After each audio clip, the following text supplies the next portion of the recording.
എന്തൊക്കെയാണ് ഈ കൊച്ചു കേരളത്തിൽ സംഭവിക്കുന്ന എന്തൊക്കെ കാര്യങ്ങളാണ്? നട്ടല് വാഴപ്പിണ്ടിയായ ഗണേഷ് കുമാർ, എന്തുകൊണ്ട് മേയറും കൂപ്പറും കാണിച്ച തോന്നിവാസത്തിന് KSRTC ഡ്രൈവറിന്റെ നീതിക്ക് വേണ്ടി നിങ്ങൾ ഒരക്ഷരം മിണ്ടാത്തത്? എന്തുകൊണ്ട് മിണ്ടുന്നില്ല?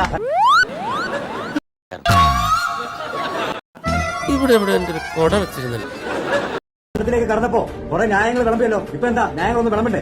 എന്താ പേടിയാവുന്നോ ഗണേഷ് കുമാറിന്? അയ്യോ, അങ്ങനെ മാത്രം പറയരുത്. എനിക്ക് ഭയങ്കര പേടിയാ. സ്കൂളിൽ വെച്ച് ഏറ്റവും പേടിച്ചതിന് എനിക്ക് 1ാം സമ്മാനം വരെ കിട്ടിയിട്ടുണ്ട്. അതെ, നട്ടല് വേണോടാ അതിനൊക്കെ. നട്ടല് പോയി വാഴപ്പിണ്ടിയായിപ്പോ. നാണമുണ്ടോ ഹേ ഇങ്ങനെ അരിപ്പാവട താങ്ങാൻ? പുറത്തിറങ്ങാൻ പറ്റാത്ത സ്ഥിതിയായല്ലോ ഈശ്വര. KSRTC ഡ്രൈവറോ ആരോ ആയിക്കോട്ടെ, ഒരു വ്യക്തിക്കെതിരെ ഞാൻ തോന്നിവാസം കാണിച്ചിട്ട് പച്ച കള്ളത്തരങ്ങൾ വിളമ്പിക്കൊണ്ട് നടക്കുന്നവർക്കെതിരെ എന്തുകൊണ്ട് നിങ്ങൾ ഒരക്ഷരം മിണ്ടുന്നില്ല? ഈ കപ്പൽ ആടി ഉലയുകയാണ്. എന്താണ് പേടിയാണോ നിങ്ങൾക്ക്? നിങ്ങൾ ഇവര് പറയുന്നതൊക്കെ രാജാവിനും പ്രജയ്ക്കും ഒരേ നിയമമേ ഈ ഇന്ത്യയിലുള്ളൂ എന്ന് പറഞ്ഞിട്ട് ഇപ്പൊ കമാന്നൊരു അക്ഷരം മിണ്ടുന്നില്ല. അതന്നത്തെ ചോരത്തിളപ്പിന് ഇപ്പൊ എന്ത് ചോര തണുത്തു പോയാ? തണുത്ത് മരവിച്ചു എന്ന് പറയുന്നതാവും ശരി. നിങ്ങൾ പറഞ്ഞു KSRTC ഉള്ള യാത്രക്കാരെ രാജാവാണെന്ന്. ഇപ്പൊ ആ രാജാക്കന്മാരെ നടുറോഡിൽ ഇറക്കി വിട്ടപ്പോ അതിനൊന്നും ഒരു കുഴപ്പമില്ല. പാച്ചേട്ടാ, അവമാനിക്കരുത്.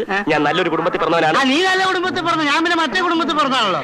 എന്താണ് നിങ്ങളുടെ ഉദ്ദേശം? എന്തുകൊണ്ടാണ്? നാണക്കേടാണ് വാഴപ്പിണ്ടി ഗണേഷ് കുമാറെ. ഇത്രയും വലിയ ഗതികെട്ടവൻ ഈ ലോകത്ത് വേറെ ആരെങ്കിലും ഉണ്ടാവും എന്റെ കർത്താവ്? എന്റെ കൺമുമ്പിൽ നിന്ന് പോടാ.